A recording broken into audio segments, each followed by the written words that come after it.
2004లో వచ్చిన సునామీ చూశారుగా? తర్వాత అంతకన్నా మించిన సునామీ జపాన్లో రాబోతోందా? ఈ జూలై 5 ఇందుకు ముహూర్తంగా ఫిక్స్ అయిందా? ఈ విపత్తు గురించి ఎవరు హెచ్చరించారు? దీన్ని మనం ఎలా నమ్మాలి? గతంలో ఎలాంటి ఊహాగానాలు నిజమయ్యాయి? ఇప్పుడు ఈ జోష్యం ద్వారా జపాన్ పర్యాటకం ఎలా ప్రభావితమైంది? జపాన్ వాసుల రియాక్షన్ ఏంటి? అక్కడి ప్రభుత్వం చెబుతున్న మాటేంటి? అది 2004 డిసెంబర్ 26. ఇండోనేషియా సుమత్ర తీరం. భారీ భూకంపం కారణంగా సునామీ. 14 దేశాల్లో ప్రళయ ప్రాకృతి విలయం. 2,30,000కు పైగా ప్రాణనష్టం. సరిగ్గా అలాగే జపాన్కి చెందిన న్యూ వంగాబాబా జోష్యం. జూలై 5న జపాన్కి భారీ సునామీ. Hong Kong to Japan. ఏకంగా 83% ఫ్లైట్ బుకింగ్స్ రద్దయ్యాయంటే పరిస్థితి ఏమిటో ఊహించుకోవచ్చు. ఈ సునామీ రాకముందే ఇంతటి విధ్వంసం సృష్టిస్తుంటే వచ్చాక పరిస్థితి ఏంటి? ప్రాణ ఆస్తి నష్టాల విలువ ఎంత? ఊహించుకోవడానికే భయానకం, బీభత్సం, విస్తృత ప్రాకృతిక విధ్వంసం, ప్రళయ విలయ తాండవం. ఇది సాధ్యమేనా? ఇలా జరిగే అవకాశముందా? న్యూ బాబా వంగాగా ప్రసిద్ధి చెందిన జపాన్ మాంగా కళాకారిణి టాట్సుకి చెబితే చెప్పినట్టు జరిగిపోతుందా? 2011లో ఫుకుషిమా దైచి అణుప్రమాదం గురించి చెప్పిన జోష్యం నిజమైనట్టు ఇది కూడా జరిగి తీరుతుందా? జపాన్ కేంద్రంగా అసలేం జరుగుతుంది అన్నదిప్పుడు ప్రపంచవ్యాప్త చర్చగా మారింది. జపాన్ మొత్తం ప్రస్తుతం ఒకటే చర్చ. How to handle the July 5th. ఈ రోజున ఎంత పెద్ద ఎత్తున సునామీ వస్తుంది? దాని తాలూకు ప్రకంపనలు ఎలా ఉంటాయి? ఏ రూపంలో భూకంపం రావచ్చు అన్న టెన్షన్లో జపనీయులుండగా ఈ దేశానికి రావాలంటేనే హడలిపోతున్నారు ఒకరొకరు.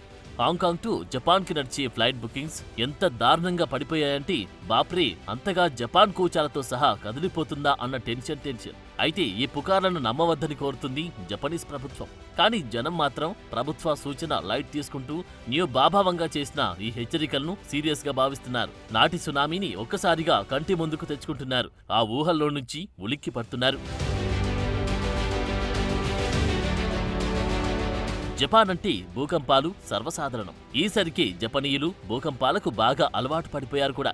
అందుకు అనుగుణంగా టెక్నాలజీ పెంచుకొని తద్వారా ఎలాంటి విపత్తు వచ్చినా సరే తట్టుకొని నిలబడుతున్నారు. అలాంటి జపనీయులు కూడా గజగజ వణికిపోతున్నారంటే పరిస్థితి ఏంటో ఊహించుకోవచ్చు.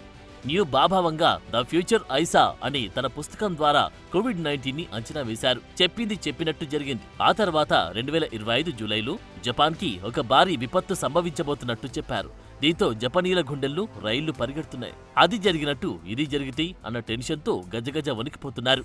ఈ హెచ్చరిక కారణంగా ఇప్పటికే జపాన్ పర్యాటకం ప్రభావితమైంది. జపాన్లో ఏప్రిల్, మే వసంతకాలంలో చెర్రీ బ్లోసమ్ సీజన్ నడుస్తుంది. దీన్ని ఆస్వాదించడానికి పెద్ద ఎత్తున పర్యాటకులు వస్తుంటారు. గతంతో పోలిస్తే సగానికి సగం ఈ సెలవుల పర్యాటకం తగ్గినట్టు చెబుతున్నాయి హాంకాంగ్ ట్రావెల్ ఏజెన్సీలు. అసలు ఏం జరగబోతుంది? ఆమె చెప్పిన ప్రకారం ఎక్కడ ఈ విపత్తు జరగబోతుంది అని చూస్తే జపాన్, ఫిలిప్పీన్స్ మధ్య సముద్ర గర్భంలో పగుళ్లు సంభవిస్తాయని, టోహోకు భూకంపం కంటే 3 రెట్లు ఎక్కువగా అలలు తీరానికి ఎగిసిపడతాయని వర్ణించింది న్యూ బాభావంగా. దీంతో హాంకాంగ్ ఎయిర్లైన్స్ ఈ ఏడాది జూలై, ఆగస్టులో కగోషిమా, కుమామోటో వంటి దక్షిణ నగరాలకు తన సర్వీసులను నిలిపివేసింది. ఒక జ్యోతిష్యానికి ఇంత పెద్ద ఎత్తున రియాక్షన్ రావడమేంటో అర్థంగాక బుర్రలు బద్దలు కొట్టుకుంటున్నారు ఒక్కరొకరు.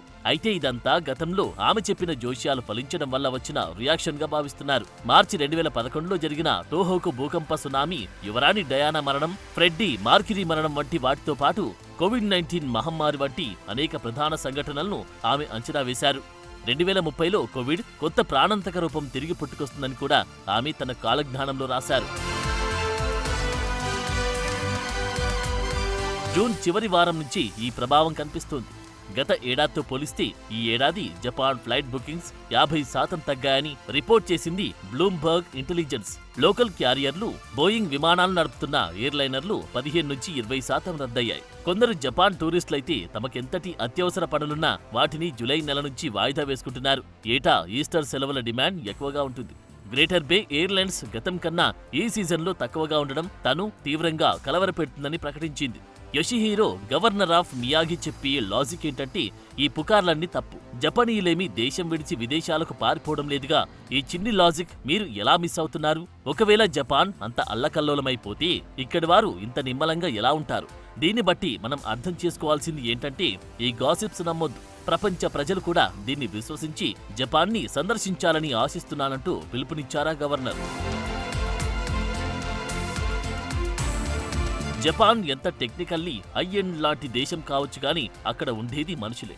వారికి విశేష నమ్మకాలుంటాయి. దానికి తోడు టాట్సుకి తన గత అంచనాలు చాలానే నిజమయ్యాయి. కాబట్టి ప్రభుత్వ ప్రకటనలు అంత తేలిగ్గా నమ్మేలా లేరిక్కడి వారు. దానికి తోడు ప్రపంచవ్యాప్తంగా ఉన్నవారంతా కూడా ఈ విషయం బలంగా విశ్వసిస్తూ ఉండడంతో ఇప్పుడు అందరి దృష్టి జూలై 5 మీద ఫోకస్ అయింది. 2004 నాటి డిసెంబర్ 26ను ఒక్కసారి గుర్తుకు తెచ్చుకుంటూ హడలిపోతున్నారు. ఎందుకంటే ఆనాడు సునామీ వచ్చింది, ఇండోనేషియాలో అయినా ప్రభావితమయ్యింది 14 దేశాలు, మరణించింది 2 లక్షలకు పైగా. కాబట్టి బీ కేర్ఫుల్ అన్నది కొందరి మాట.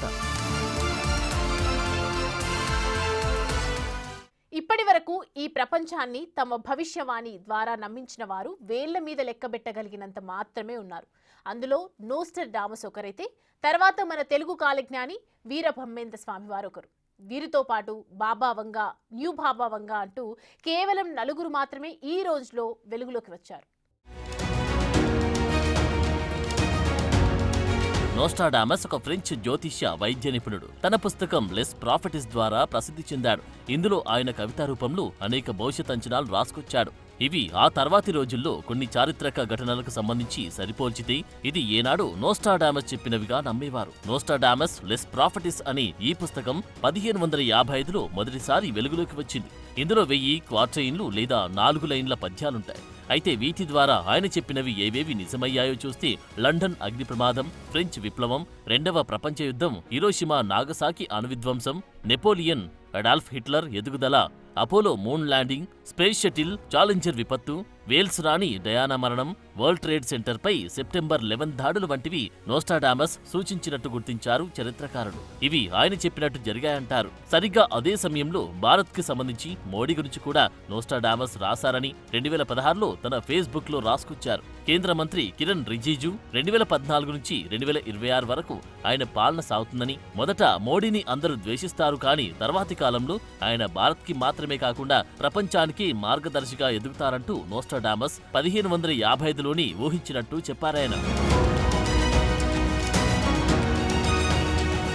ఇక నోస్ట్రాడామస్ తర్వాత అంతగా తన కాలజ్ఞానంతో ఆకట్టుకుంది వీరబ్రహ్మేంద్ర స్వామి. బ్రహ్మంగారి జననం కూడా 1500 కాలం నాటిదే.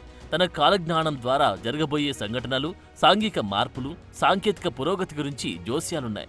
ఆయన నీటిలో దీపాలు వెలిగిస్తారన్నది నిజమైందని, అదే తర్వాతి కాలంలో కరెంటుగా వచ్చినట్టు చెప్తున్నారు. ఎద్దులు లేకుండా బండ్లు నడుస్తాయని చెప్పడం కూడా నిజమైందంటారు. కాశీపట్నం 40 రోజులు మూతపడుతుందన్న మాట కూడా నిజమైనట్టు భావిస్తారు.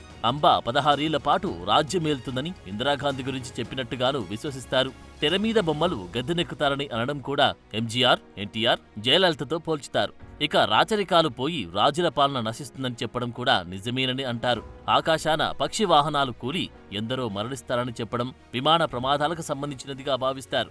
ఇక జనసంఖ్య విపరీతంగా పెరుగుతుందని కూడా బ్రహ్మంగారు చెప్పారని, అది ఇప్పుడు నిజమైందని భావిస్తారు. హైదరాబాద్ మత కలహాల గురించి కూడా ఆయన చెప్పారని అంటారు.